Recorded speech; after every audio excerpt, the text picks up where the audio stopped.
आज मैं उपस्थित हूँ त्रिलोकी झा के साथ। वीडियोग्राफी के लिए त्रिलोकी झा निश्चित रूप से जाने जाते हैं। कक्षा 10 में एक शीर्षक है रस।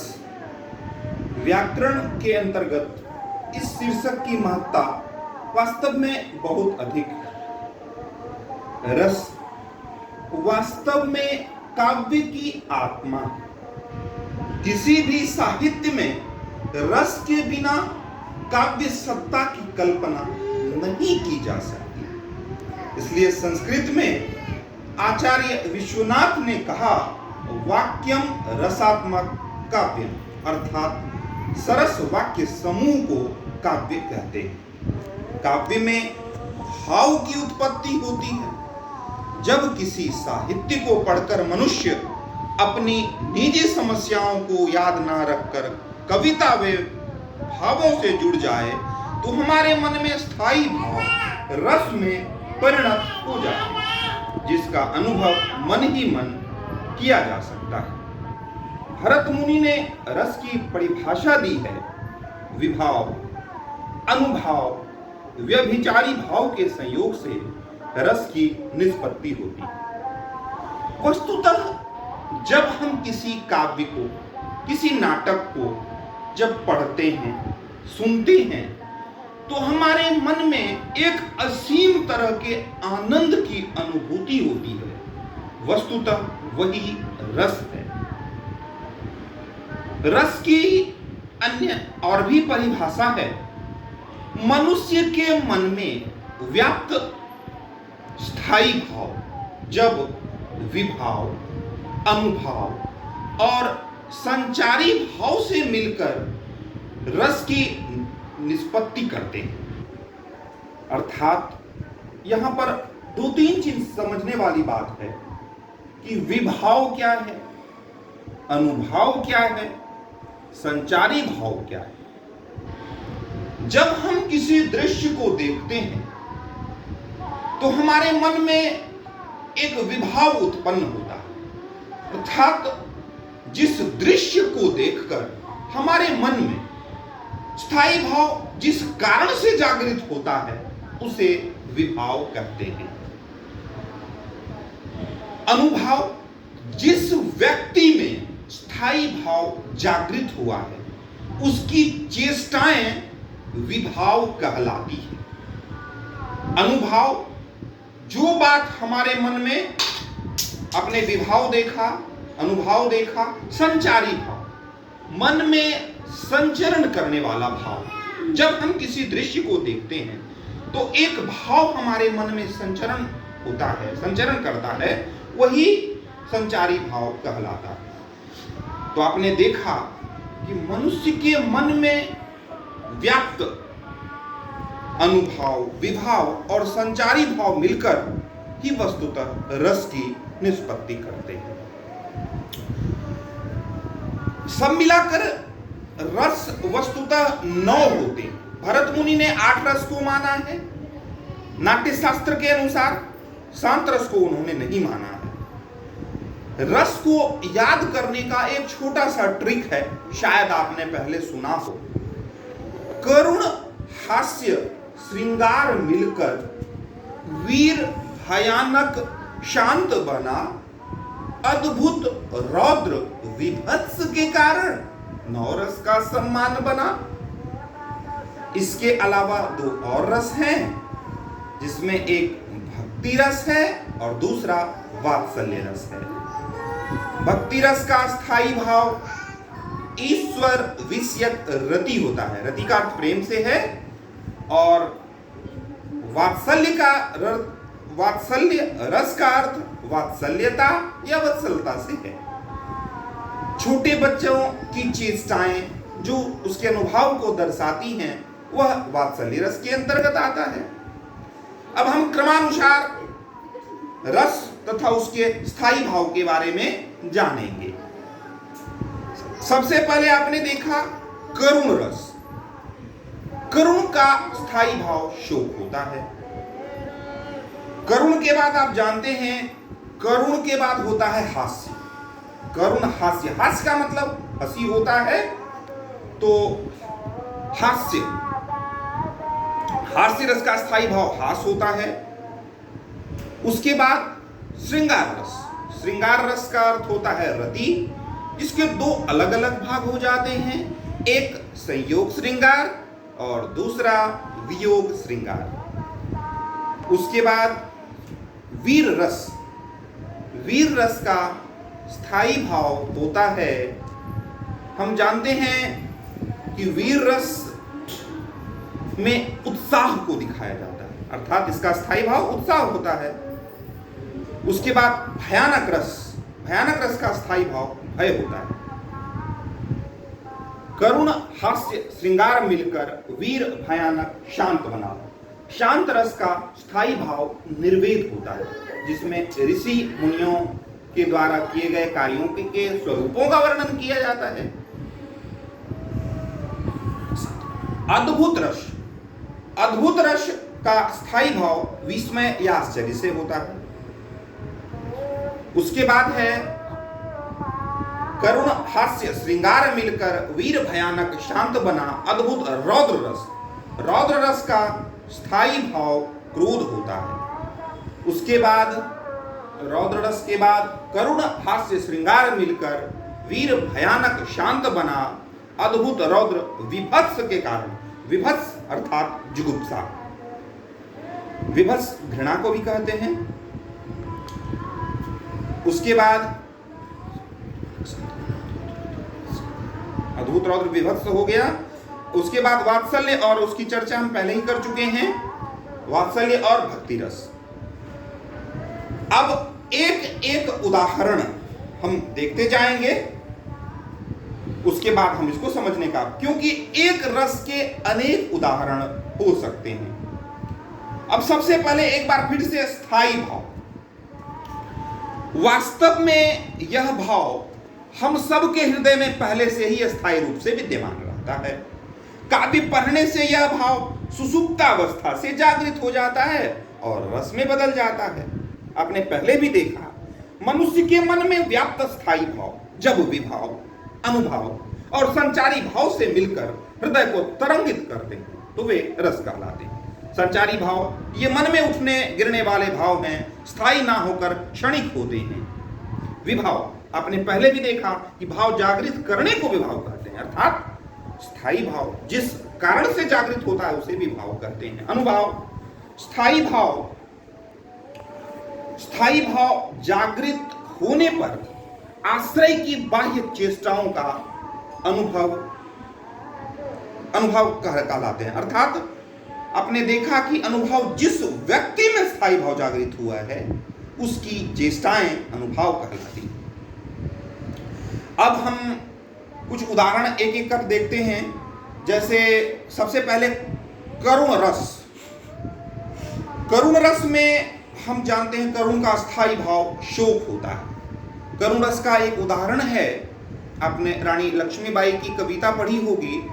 करुण रस में एक उदाहरण आता है जिसमें रानी विधवा हुई है, विधि को भी दया नहीं आई, या अबला जीवन हाय तेरी यही कहानी, आंचल में है दूध और आंखों में है पानी। हम इसमें और भी एक उदाहरण ले सकते हैं कि देखी सुदामा की दीन दशा, करुणा करके करुणानिधि रोए, पानी परात को हाथ छुयो नहीं, नैनन के जल सो पग धोए। हास्य रस के अंतर्गत बहुत सारे उदाहरण आते हैं, जिसमें कुछ उदाहरण हैं, हाथी चला पर्वत के उस पार और नीचे कपिल देव कैच लेने को तैयार। हम जब किसी काव्य को पढ़ते हैं तो हमें हंसी आती है, वास्तव में यही हंसी हास्य रस में बदल जाता है। आजकल सीबीएसई हम लोग केंद्रीय माध्यमिक शिक्षा बोर्ड से पढ़े हुए हैं, इसलिए हम एक अनुभव बता रहे हैं। हाथी जैसी देह, गेंडे जैसी खाल, तरबूजे सी खोपड़ी, खरबूजे से गाल। इसके अलावा भी हम और उदाहरण ले सकते हैं हास्य रस के अंतर्गत। तुम ठहरी सीबीएसई टॉपर, मैं बिहार बोर्ड में फेल प्रिय, है अपना मुश्किल मेल प्रिय, ये प्यार नहीं है खेल प्रिय। श्रृंगार रस के अंतर्गत दो भाग आते हैं, एक संयोग श्रृंगार और दूसरा वियोग श्रृंगार। संयोग श्रृंगार जब हम नायक नायिका या पति पत्नी के प्रेम को मिलाते हैं। राम को रूप निहारत जानकी कंगन के नगमे पर छाही, याति सबय सुधि भूली गई कर टेकी रही पलटारत नाही। बतरस लालच लाल की मुरली धरी लुकाई, सौह करे भाहुन हसे देन कहे नटी चाय। ये सभी संयोग श्रृंगार के अंतर्गत आते हैं। वियोग श्रृंगार में है निसी दिन बरसत नयन हमारे, सदा रहती पवश ऋतु हम पे, जब से श्याम से धारे। वियोग श्रृंगार में एक और उदाहरण है कि राम वियोगी ना जीवे, जीवे तब और जई। यहाँ पर वियोग के कारण जो प्रेम उत्पन्न होता है, अर्थात नायक नायिका के बिछड़ाव से जो रस की उत्पत्ति होती है, वहां वियोग श्रृंगार रस होता है। हम क्रमानुसार एक एक कर परिभाषा भी बताएंगे, पहले हम उदाहरण ही देख लें। आपने देखा वीर रस की परिभाषा, अनेक परिभाषा देखी जा सकती है। वीर रस में कुछ उदाहरण हैं जिसको हम पहले देख लें कि वीर तुम बढ़े चलो, धीर तुम बढ़े चलो, सामने पहाड़ हो, सिंह की दहाड़ हो, तुम निडर डटेर हो, वीर तुम बढ़े चलो। और भी उदाहरण हैं वीर रस के कि आ रही हिमालय से पुकार, है उदधि गरजता बार बार, प्राची पश्चिम भू नभ अपार, सब पूछ रहे हैं दिग दिगंत, वीरों का कैसा हो बसंत। ये सुभद्रा कुमारी चौहान की रचना है। चमक उठी सन 57 में, वह तलवार पुरानी थी, खूब लड़ी मर्दानी, वह तो झांसी वाली रानी थी।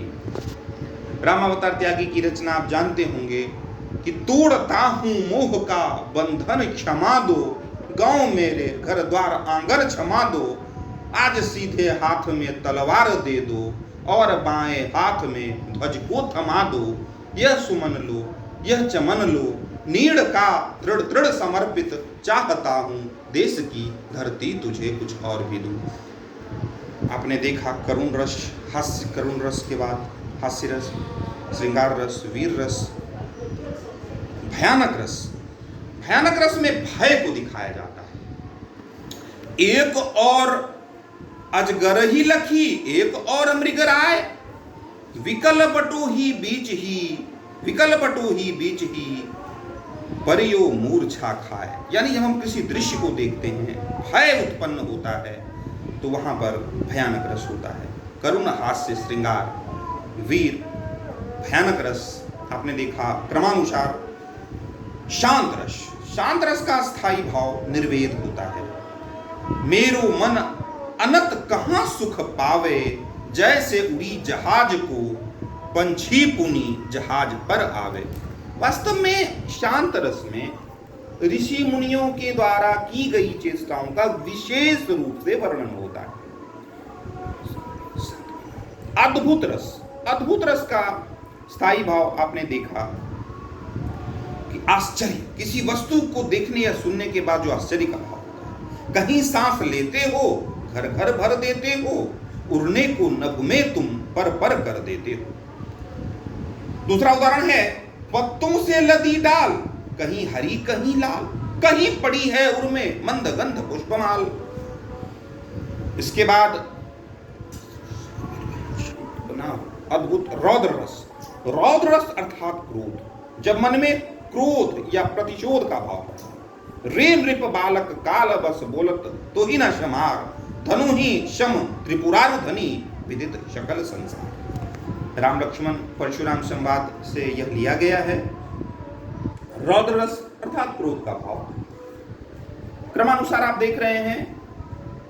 रौद्र रस के बाद आपके और भी कुछ रस का उदाहरण बचा हुआ है, जिसमें आपने देखा करुण, करुण, हास्य, श्रृंगार, वीर, भयानक, शांतवना, अद्भुत, रौद्र। विभत्स के कारण, विभत्स का स्थायी भाव होता है घृणा। विभत्स जहां किसी दृश्य को देखकर मन में घृणा या जुगुप्सा का भाव उत्पन्न हो। आंखें निकाल उड़ जाते, क्षण भर उड़कर आ जाते, सब जीव खींचकर कौवे, सब जीव खींचकर कौवे चुभला चुभला कर खाते। अर्थात हम विभत्स घृणा का भाव, सड़े हुए मांस, सड़े हुए मृत, कहीं दुर्घटना युक्त किसी प्राणी का शव आदि देखकर हमारे मन में उस तरह का भाव उत्पन्न होता है। अब क्रमानुसार एक एक कर संक्षेप में हम इसकी परिभाषा जान लेते हैं। सबसे पहले करुण रस। करुण रस का स्थायी भाव होता है शोक। जब मनुष्य के मन में शोक रूपी स्थायी भाव, जब विभाव, अनुभाव और संचारी भाव से मिलकर रस की निष्पत्ति करते हैं तो वहां करुण रस होता है। आपने देखा ही, दुख ही जीवन की कथा रही, क्या कहूं जो आज किसी से ना कही। सरोज स्मृति आपने पढ़ी होगी, बहुत सारे उदाहरण आपको मिल जाएंगे। सरोज स्मृति सूर्यकांत त्रिपाठी निराला की रचना है। हास्य रस में आपने देखा कि मनुष्य के मन में हास्य रूपी स्थायी भाव, हास्य रस का स्थायी भाव हास्य होता है। मनुष्य के मन में व्याप्त स्थायी भाव, कैसा भाव? मनुष्य के मन में शोक रूपी व्याप्त स्थायी भाव, जब भी भाव, अनुभाव और संचारी भाव से मिलकर रस की निष्पत्ति करते हैं वहां करुण रस होता है, या वहां करुण रस की निष्पत्ति होती है। श्रृंगार रस में आपने देखा, श्रृंगार रस के दो भाग हैं, एक संयोग श्रृंगार, दूसरा वियोग श्रृंगार। नायक नायिका के मन में जो प्रेम उत्पन्न होता है, तो नायक नायिका के मन में उत्पन्न प्रेम का भाव जब विभाव, अनुभाव और संचारी भाव से मिलकर रस की निष्पत्ति करते हैं, जब वो एक जगह हो, तो वहां श्रृंगार रस में आपने देखा संयोग श्रृंगार रस होता है। वही जब बिछुड़न, दूरी का भाव है लेकिन प्रेम को दर्शाया जाए, तो वहां पर वियोग श्रृंगार रस, यानी बिछुड़न का भाव, नायक नायिका के प्रेम से उत्पन्न बिछुड़ने का भाव जब विभाव, अनुभाव और संचारी भाव से मिलकर रस की निष्पत्ति करते हैं, तो वहां वियोग श्रृंगार रस होता है। श्रृंगार रस के दो भाग हो गए। वीर रस, वीर रस का स्थायी भाव आपने पहले भी देखा, उत्साह। आपने रानी लक्ष्मीबाई के बारे में सुना है आपने, तो रानी लक्ष्मीबाई के बारे में सुभद्रा कुमारी चौहान की रचना है, आपने सुना ही है। बहुत सारे उदाहरण आपको मिल जाएंगे। भूषण अथवा कवि चंद नहीं, बिजली भर दे वह छंद नहीं, है कलम बधी स्वच्छंद नहीं, फिर हमें बतावे कौन हंत, वीरों का कैसा हो वसंत। कह दे अतीत अब मौन त्याग, लंके तुझ में क्यों लगी आग, ऐ कुरुक्षेत्र अब जाग जाग, बतला अपने अनुभव अनंत, वीरों का कैसा हो वसंत। अर्थात मनुष्य के मन में व्याप्त उत्साह रूपी स्थायी भाव जब विभाव, अनुभाव और संचारी भाव से मिलकर रस की निष्पत्ति करते हैं, तो वहां वीर रस की निष्पत्ति होती है।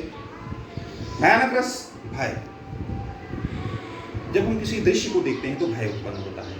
अर्थात मनुष्य के मन में व्याप्त भय रूपी स्थायी भाव जब विभाव, अनुभाव और संचारी भाव से मिलकर रस की निष्पत्ति करते हैं, तो वहां भयानक रस की निष्पत्ति होती है। शांत रस, निर्वेद, शांत रस का स्थायी भाव होता है निर्वेद। संसार के प्रति वैराग्य का भाव मन में शांत रस की उत्पत्ति कराता है। अर्थात मनुष्य के मन में व्याप्त, आपने देखा मनुष्य के मन में कैसा भाव उत्पन्न होगा? निर्वेद। मनुष्य के मन में व्याप्त निर्वेद रूपी स्थायी भाव जब विभाव, अनुभाव और संचारी भाव से मिलकर रस की निष्पत्ति करते हैं, वहां शांत रस की निष्पत्ति होती है। अद्भुत आश्चर्य, किसी वस्तु को देखने या सुनने के बाद जो आश्चर्य का भाव मन में पोषित होता है। अर्थात आपने देखा कि अद्भुत का अर्थ होता है आश्चर्य, विस्मय। मनुष्य के मन में व्याप्त विस्मय रूपी स्थायी भाव जब विभाव, अनुभाव और संचारी भाव से मिलकर हृदय को तरंगित करते हैं तो वहां पर अद्भुत रस की निष्पत्ति होती है। रौद्र रस, रौद्र का अर्थ क्रोध, मनुष्य के मन में व्याप्त क्रोध रूपी स्थायी भाव जब विभाव, अनुभाव और संचारी भाव से मिलकर रस की निष्पत्ति करते हैं वहां रौद्र रस की निष्पत्ति होती है। उसके बाद विभत्स, घृणा, जहां किसी दृश्य को देखकर मन में घृणा अर्थात जुगुप्सा का भाव उत्पन्न होता है। मनुष्य के मन में व्याप्त घृणा रूपी अर्थात जुगुप्सा रूपी स्थायी भाव जब विभाव, अनुभाव और संचारी भाव से मिलकर रस की निष्पत्ति करते हैं वहां विभत्स रस की निष्पत्ति होती है। अद्भुत, आश्चर्य, विस्मय, किसी वस्तु या देखने के सुन के बाद जो मनुष्य के मन में विस्मय अर्थात आश्चर्य का भाव उत्पन्न हो। मनुष्य के मन में व्याप्त विस्मय रूपी स्थायी भाव जब विभाव, अनुभाव और संचारी भाव से मिलकर रस की निष्पत्ति करते हैं वहां अद्भुत रस होता है। कहीं सांस लेते हो, घर घर कर देते हो, उड़ने को नगमे तुम पर कर देते हो। आपने अद्भुत रस देखा, अद्भुत रस की परिभाषा आपने देखी। दोनों भाष्य श्रृंगार मिलकर वीर, भयानक, शांत बना, अद्भुत, रौद्र, विभत्स के कारण नवरस का सम्मान बना। इसके अलावा जो दो प्रमुख रस आते हैं वास्तव में श्रृंगार रस के ही भाग हैं जिसमें भक्ति रस और वात्सल्य रस को अलग किया गया है। भक्ति रस में ईश्वर विषयक रति, चाहे वह रघुपति राघव राजा राम हो, पतित पावन सीताराम, या किसी खास विषयक रति, इसमें हम कुछ भी उदाहरण दे सकते हैं जैसे तेरे लाल मेरो माखन खायो, दोपहर दिवस जानी घर सुनो, ढूंढी ढंढोरी आप ही आयो। और भी बहुत सारे उदाहरण हैं भक्ति रस के अंतर्गत, चाहे वो गोस्वामी तुलसीदास की रचना हो या फिर सूरदास की हो। इसके अलावा वात्सल्य रस में हम छोटे बच्चों की चेष्टाएं, अनुभाव यहाँ पर छोटे बच्चों की चेष्टाएं होती हैं जिसमें छोटे बच्चों का खिलखिलाना, हंसना, ठुमुक ठुमुक चलत रामचंद्र बाजत पैजनिया। उसके अलावा यह दंतुरित मुस्कान मृतक में भी डाल देती है जान, आदि उदाहरण देखे जा सकते हैं। कक्षा 10वीं के लिए, केंद्रीय माध्यमिक शिक्षा बोर्ड के लिए यह पाठ आपके लिए बहुत ही उपयोगी है। इसे आप आराम से दे सकते हैं।